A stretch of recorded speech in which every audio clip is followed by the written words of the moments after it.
الرحمن الرحيم الحمد لله الذي شرف هذه الأمة وجعلها خير أمة أخرجت للناس تأمرون بالمعروف وتنهون عن المنكر وتؤمنون بالله أشهد أن لا إله إلا الله وحده لا شريك له وأشهد أن سيدنا محمدا عبده ورسوله سبحانك لا علم لنا إلا ما علمتنا إنك أنت العليم الحكيم وقال رب اشرح لي صدري ويسر لي أمري واحلل عقدة من لساني يفقهوا قولي أما بعد السلام عليكم ورحمة الله وبركاته.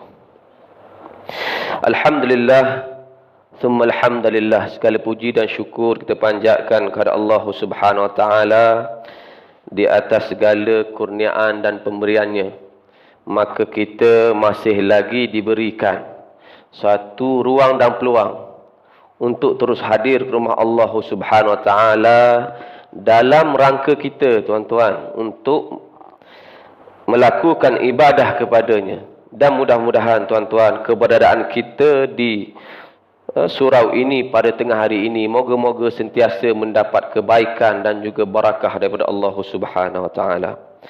Sebagai sedikit perkongsian tengah hari ini, suka saya mulakan dengan sebuah hadis Nabi sallallahu alaihi wasallam, yang mana, tuan-tuan, hadis ini diriwayatkan oleh seorang sahabat yang bernama Ibn Abbas radhiyallahu anhuma, di mana baginda bersabda, "Ma yazalur rajulu yas'alun nasa hatta ya'tiya yaumal qiyamati laisa fi wajhihi muz'atul lahmin," atau kama qala Nabi sallallahu alaihi wasallam.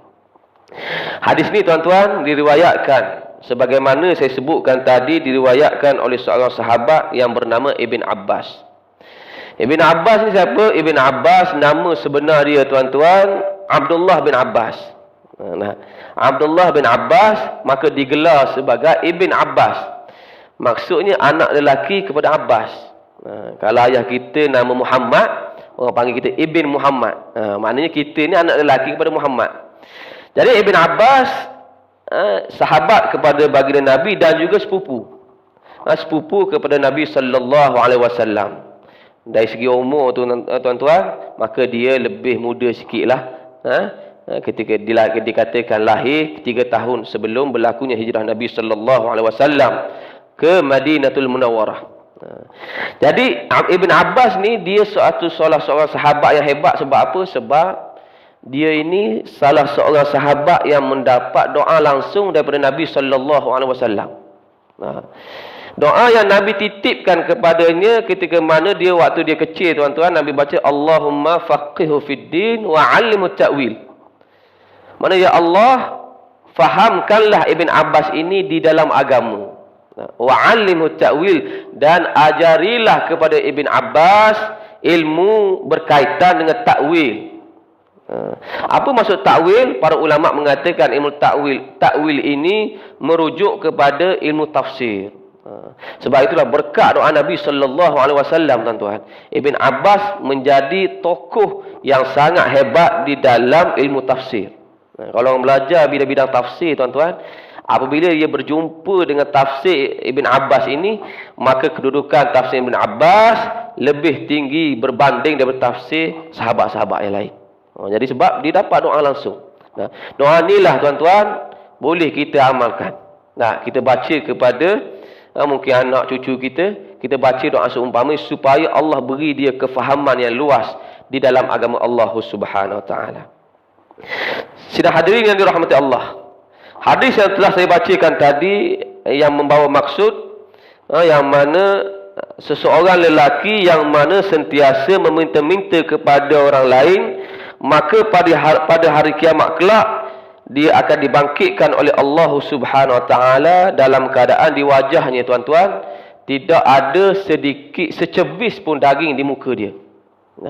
Maka daripada hadis ini, tuan-tuan, maka kita dapat fahami bahawa hadis ini menceritakan tentang larangan Nabi sallallahu alaihi wasallam kepada kita daripada meminta-minta kepada orang lain. Sebab Islam bukan agama meminta-minta. Dalam keadaan kita sihat, dalam keadaan kita cukup anggota, maka perlu kita kerja. Bukan kerja kita meminta-minta dengan orang lain. Perkara ini tuan-tuan boleh menjejaskan imej seorang Islam. Maka gunakanlah kedrak yang diberikan oleh Allah untuk kita mencari rezeki Allah yang begitu banyak di atas muka bumi ini. Ada orang dia minta sedekah. Dia pegang satu bekas, dia ikut kat mana ada pasar malam. Dia tadah minta. Dalam keadaan dia sihat. Dan ada juga tuan-tuan laporan yang diceritakan mereka ini terdiri daripada mereka yang sihat tapi berpura-pura. Berpura-pura meminta, buat sakit, buat miskin dan sebagainya. Jadi perkara inilah tuan-tuan perlu dielakkan. Kerana apa? Kerana perkara ini dilarang oleh Nabi sallallahu alaihi wasallam. Sehingga kan Nabi kata bila bangkit di akhirat kelak, orang seumpama ini tuan-tuan, muka dia ni tidak ada sedikit daging pun yang berada di muka dia. Ini satu penghinaan Allah kepada mereka yang mana suka meminta-minta kepada orang lain. Terdapat satu kisah tuan-tuan yang mana saya nak kongsikan pada tengah hari ini. Kisah seorang peniaga yang berjaya pada hari ini. Saya kira tuan-tuan mungkin kenal. Siapa tak kenal pasar mini Speed Mart? Saya ingat rata-rata ada. Di Selangor, di rumah saya, di Semenyih pun ada. Di kawasan sini pun saya datang tadi jumpa Speed Mart. Jadi kalau kita baca sejarah Speed Mart tuan-tuan, dia telah diasaskan oleh seorang bangsa Cina yang bernama Li Tianhua. Takdir Allah Subhanahu Wa Taala dia ni tuan-tuan. Dia tak normal macam kita. Alhamdulillah hari ni saya tengok semua alhamdulillah diberi keupayaan walaupun berbeza-beza tapi masih lagi ada tenaga. Takdir Allah kepada Li Tianhua ni tuan-tuan dilahirkan dalam keadaan cacat.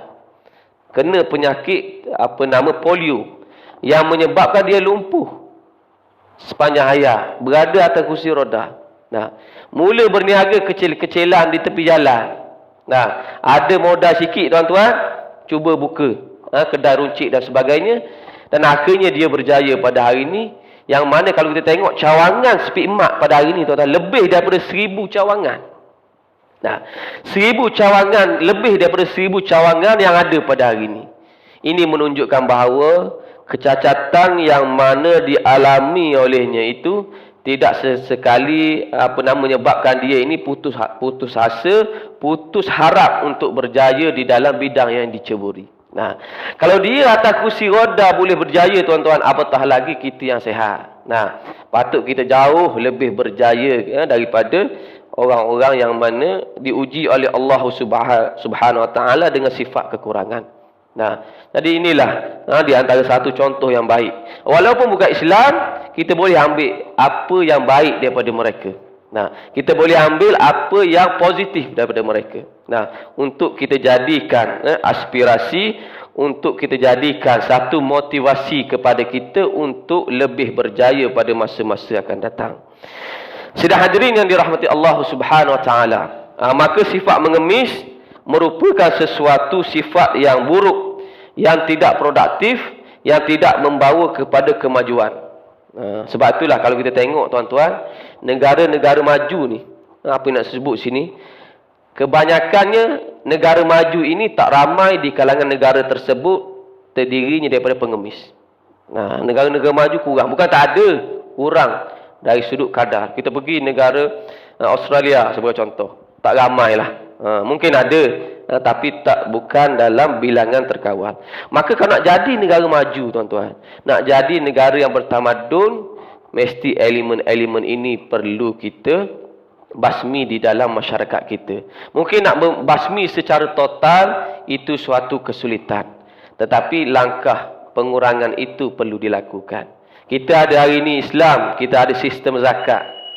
Sistem zakat yang mana membantu mereka-mereka yang berada di dalam kesusahan. Dan mereka yang terima zakat ini tuan-tuan, jangan selesa terus jadi penerima. Dia perlu ada satu iltizam untuk keluar daripada kepompong asnaf zakat. Sebab itu mawib tuan-tuan, cuba berusaha untuk mencari pelbagai alternatif kepada asnaf zakat supaya dia tak lama berada dalam asnaf zakat. Dia perlu berusaha keluar daripada asnaf zakat, dan yang terlebih baik tuan-tuan, menjadi pula penyumbang kepada zakat. Ini cabaranlah mereka-mereka yang berada di dalam hal-hal yang berkaitan pengurusan zakat. Macam mana nak menguruskan zakat dengan cara yang terbaik. Kita tak nak orang kita sentiasa seronok. Seronok cari asnaf. Dia kata tiap-tiap bulan 300 Ustaz. Mana nak cari? Free masuk akaun. Tadi kita tak nak seumpama ni. Kita nak suatu bangsa yang maju, yang berjaya, yang mana usaha nak keluar daripada kepompong asnaf zakat. Di zaman Khalifah Umar Abdul Aziz, masyarakat pada ketika itu berada dalam keadaan yang berkemampuan. Bukan semua kaya, berkemampuan. Sehingga kan nak cari penerima zakat payah pada ketika itu, tuan-tuan. Nak cari payah. Mereka yang mana penerima zakat pada asalnya cuba cari kerja, cuba bersifat produktif supaya nanti aku tidak lagi daripada golongan yang menerima zakat. Rasa malu, tuan-tuan. Ini yang kita nak. Kita tak nak orang yang berbangga. Berbangga jadi asnaf, kita tak nak. Kita nak mereka ini yang mana dia ini berada satu cuba keluar. Cuba keluar daripada kepompong seumpama ini sehingga menjadi suatu satu bangsa yang berjaya. Berjaya bukan sahaja berjaya di dunia, bahkan juga berjaya di akhirat itu sendiri. Sidang hadirin muslimin yang dirahmati Allah Subhanahu wa taala. Sayyidina Umar Al-Khattab melarang daripada orang mengemis. Sayyidina Umar ni, tuan-tuan, antara polisi sewaktu pemerintahan dia, tuan-tuan, dia suka buat observasi, satu pemantauan. Ini suatu transformasi lah kita kata yang dilakukan pada zaman beliau. Banyak transformasi dibuat. Antaranya dibuat sistem hisbah. Hisbah ni apa? Hisbah ni satu pemantauan. Pemantauan bukan sahaja dari sudut ekonomi, bahkan dari sudut-sudut lain. Jadi dia berjalan, diceritakan pada satu malam dia berjalan, dia akan lihat dia akan buat pemantauan. Dan dia jumpa pengemis yang mana berpura-pura mengemis. Maka beliau pernah pada satu ketika dia jumpa pengemis yang mana mengemis, orang itu meminta wang daripadanya dan dia tahu ni adalah buat-buat jadi pengemis. Maka dia memberi amaran kepada pengemis tadi. Supaya apa? Supaya jangan sesekali mengambil kesempatan daripada orang lain. Pernah dicerita dalam sebuah hadis yang panjang berkenaan seorang Ansar yang miskin pada asalnya. Kemudian Nabi sallallahu alaihi wasallam suruh dia jual beberapa barangan yang ada di rumah dia. Lalu dijual barangan tersebut, dia belinya bilah mata kapak. Jadi dia beri pada Nabi sallallahu alaihi wasallam dan Nabi masuk kayu pada hulu kapak tu.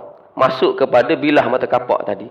Lalu Nabi sallallahu alaihi wasallam suruh kepada orang Ansar tadi, masuklah kamu ke dalam hutan, cari kayu api dan kamu jual. Dan takdir Allah Subhanahu wa taala, dia buat apa yang disuruh oleh Nabi sallallahu alaihi wasallam. Jadi dia mendapat hasil daripada jualan tadi dan mampu untuk dia menyanggung keluarga dia. Jadi Nabi kata, kerja kamu ini lebih mulia daripada kamu meminta-minta. Walaupun kita tengok kerja jual kayu api ni satu kerja, kita kata satu kerja jawatan rendah. Tapi lebih mulia daripada kita meminta-minta kepada orang lain. Sidang hadirin yang dirahmati Allah Subhanahu wa taala. Namun walaupun begitu, tuan-tuan, kita juga tak nafikan kepada golongan yang betul-betul berada di dalam keadaan kesempitan. Mesti ada.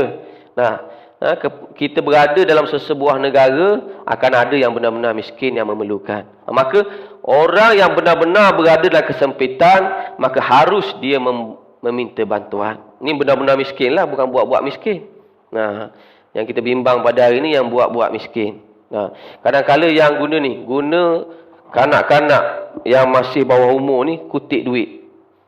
Itu pernah ada kes. Pergi ke selesai minyak, buat jual minyak bam. Sedangkan dia manipulasi budak-budak. Kita tahu, tuan-tuan. Kita di Jawi kita tahu. Laporan JKM sampai. Mereka memanipulasi. Ada setengah itu mereka ini daripada satu pertubuhan yang telah difatwakan sesat. Nah, telah hantawi. Kita telah ada fatwa tuan-tuan.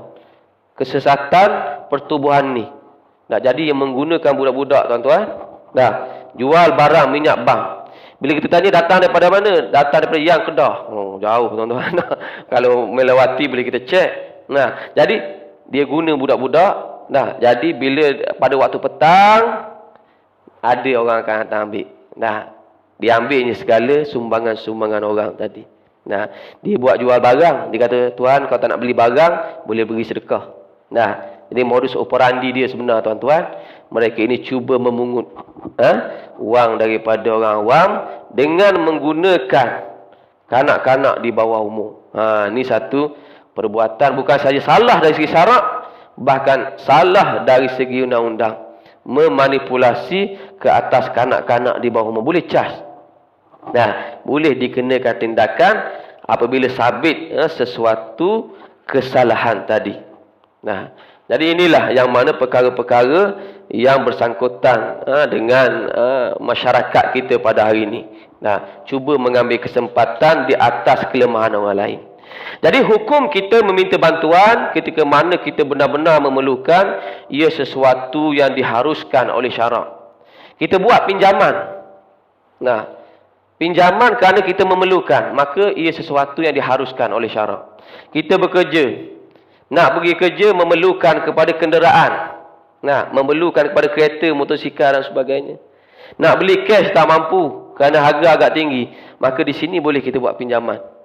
Nah, pinjaman dengan bank ke, pinjaman dengan mak ayah kita dan sebagainya. Maka dengan ini ia pada kategori sesuatu yang diharuskan. Nah, cuma dalam hal berkaitan dengan pinjaman ni tuan-tuan, apa yang saya nak sebut, kita harus membuat pinjaman. Tetapi kita kena ingat pinjaman yang diharuskan oleh syarak itu adalah untuk mengangkat kesempitan. Nah, macam yang saya sebut tadi, kita nak pergi kerja payah, tak ada kenderaan. Adanya kesulitan, kita buat pinjaman, beli kenderaan nak menolak kesempitan tadi. Nak memudahkan kita pergi kerja. Tetapi pada hari ini tuan-tuan, ada di kalangan kita yang mana buat pinjaman bagi tujuan bermewah-mewah. Nah, kereta dah ada 2. Dia ajah beli satu lagi. Kalau ikut, dia punya payslip dia tak lepas. Dia ajah dengan pengurus bank. Kawan dia kata, classmate dia. Nah, jadi ini yang berlaku.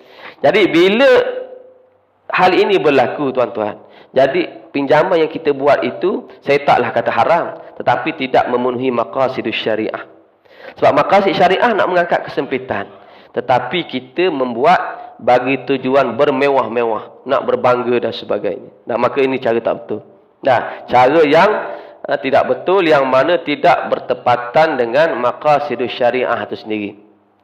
Bimbang apabila berlakunya kegagalan untuk bayar balik, maka perkara ini mengundang masalah.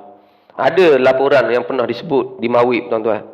Orang yang berhutang untuk bermewah-mewah. Akhirnya, tuan-tuan, tak boleh nak bayar. Bila tak boleh bayar, dia datang pusat zakat. Dia datang pusat zakat, dia datang kepada Mawib, dia minta duit. Dia kata, saya terhimpit dengan hutang. Maka dalam asnaf yang 8 itu, ada asnaf al-gharimin, dia kata. Pandai dia. Asnaf al-gharimin melepaskan orang yang pada berhutang. Jadi saya layak untuk asnaf tersebut. Inilah kita akan tengok balik. Nah, kita cek balik. Dia buat hutang bagi tujuan apa? Nah, kalau dia memang keperluan diri dia, tiba-tiba dia tak boleh nak bayar dan sebagainya, mungkin itu ada pertimbangan. Nah, ada pertimbangan nak bantu. Namun jika sekiranya tuan-tuan, dia buat itu atas dasar bermewah-mewah, maka di situ saya kira tidak boleh diberi pertimbangan. Sebab apa? Sebab dia telah menyalahi prinsip hukum asal kita melakukan pinjaman tadi. Nah, dia buat pinjaman bagi tujuan bermewah-mewah, maka perkara ini tuan-tuan sesuatu yang tidak bertepatan dengan kehendak syarak. Nah, apatah lagi dengan kita menipu slip gaji dan sebagainya, maka ada pula elemen penipuan. Maka bimbang, pinjaman yang kita dapat itu tidak adanya barakah daripada Allah Subhanahu Wa Taala. Bila perkara ni tuan-tuan tidak adanya barakah tuan-tuan, maka cepat hilang. Nah, perkara yang tidak ada barakah, maka cepat hilang. Cepat dia akan hilang daripada kita. Kadang-kadang buat loan sekejap je, sebulan habis. buat loan 100,000 sekejap je habis. Dah, sebab tidak adanya barakah. Sebab itulah hutang ini sesuatu yang mesti diurus dengan sebaik mungkin. Pada mereka-mereka yang dah berada di hujung perkhidmatan, jangan tambah hutang. Dah, susun balik kewangan supaya apa? Supaya bila dah habis kita bersara dan sebagainya, maka hutang itu dapat diselesaikan. Nah, jadi kita kena susun balik kewangan kita supaya kita tidak dibebani hutang. Hutang ni suatu perkara yang mana membebani kita lebih-lebih lagi tuan-tuan setelah orang tu meninggal dunia. Meninggal dunia masih lagi ada hutang, maka musibah tuan-tuan. Nah, sebab itulah orang yang mana meninggal dunia yang masih lagi ada hutang, maka hendaklah diselesaikan hutang dia itu. Nah, sebab apa? Sebab dalam hadis Nabi sallallahu alaihi wasallam sebagaimana yang diriwayatkan oleh Imam Muslim, Nabi sallallahu alaihi wasallam menyebut nafsul mu'min mu'allaqatun bidainihi hatta yuqda anhu, atau kama qala Nabi sallallahu alaihi wasallam. Ruh orang Islam ini, ruh orang Muslim, dia akan tergantung bidainihi, dengan hutang-hutang dia, hatta yuqda anhu, sehinggalah diselesaikan hutang-hutang tadi. Nah, Imam Muslim ketika mana mensyarahkan hadis ini mengatakan ruh orang yang berhutang ini dia tergantung di antara langit dan juga bumi. Nah, sebab itu kena selesai hutang. Nah, hutang sesuatu yang perlu diberi perhatian. Nah, kadang-kadang orang yang kaya banyak juga hutang. Orang bilioner hutang pun kita boleh tahan lah. Nah, jadi sebab itu kita uruskan hutang. Hutang bagi tujuan untuk kita mengangkat kesempitan, bukan bagi tujuan kita untuk bermewah-mewah itu sendiri. Sidang hadirin muslimin yang dirahmati Allah Subhanahu Wa Taala, melihat kepada kita pada hari ini dengan kemudahan yang ada tuan-tuan, maka carilah ruang, walaupun kita berada di fasa yang begitu mencabarlah, selepas kita masih lagi berada dalam PKP. Ada mungkin di kalangan sahabat kita ini yang kurang bernasib baik, asalnya bekerja, hari ini tak bekerja. Maka keadaan pada hari ini tuan-tuan dan menuntut kita untuk terus mencari kerja supaya kita dapat menanggung keperluan seharian kita. Nah, moratorium rasanya ini bulan akhir dah ni. Jadi ini satu cabaran lah. Nah, cari rezeki Allah insya-Allah ada tuan-tuan. Hari ni macam-macam kaedah untuk mendapatkan rezeki yang halal. Nah, mencari rezeki yang halal. Hari ini dengan ada Food Panda. Mana pernah kita terfikir sebelum ini? Nah, ada Food Panda, servis penghantaran makanan. Nah, merupakan satu pilihan anak-anak muda pada hari ini. Nah, dulunya tak ada, hari ini ada. Sebab itulah pekerjaan ni tuan-tuan, dia bergerak mengikut perubahan zaman. Nah, dulu tak ada, sekarang ada. Nah, dulu mungkin ada, sekarang ni mungkin tak ada. Nah, dulu kita naik bas ada attendant, bas sekarang dah tak ada dah. Jadi dia berubah tuan-tuan. Baru-baru ni saya jumpa seorang yang hamba Allah yang mencipta satu servis yang tak pernah kita fikir tuan-tuan. Servis apa? Servis dia namakan syarikat dia Placento. Saya kata nama dekat dengan placenta. Nah, jadi rupa-rupanya tuan-tuan, anak muda ini mengusahakan servis menguruskan placenta di hospital. Nah, kebanyakan setengah ibu-ibu yang muda ni tuan-tuan, dia tak nak menguruskan perkara tadi. Jadi hospital placenta tak dituntut, dia akan buang. Dan ada yang dibakar dan sebagainya. Jadi dia buat servis tuan-tuan. Nah, hubungi dia, dia akan datang mengambil placenta tadi, kemudian dibersihkan, kemudian ditanam.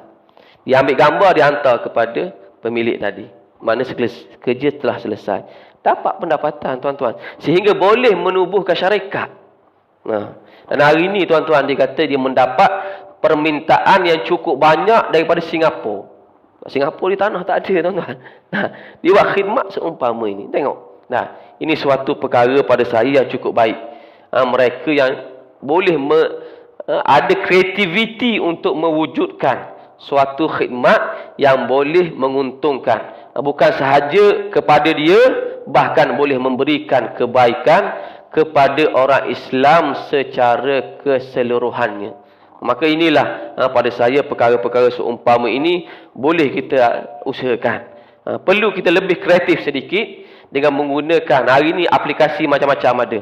Nah, pembelian di talian dan sebagainya. Boleh kita inovasikan sesuatu yang lain yang mana boleh bukan sahaja memberikan kebaikan kepada kita, bahkan boleh membuka pekerjaan kepada orang-orang lain tadi.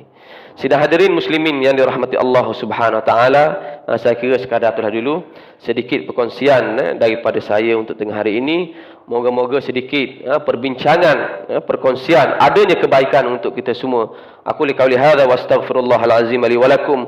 A'udzubillahi minasyaitonir rajim. Bismillahirrahmanirrahim. Allahumma faqihna fid din wa 'allimna ta'wil. Allahumma zidna 'ilman nafi'an warzuqna fahman wasi'an. Allahumma inna na'udzubika minal barasi wal jununi wal judham.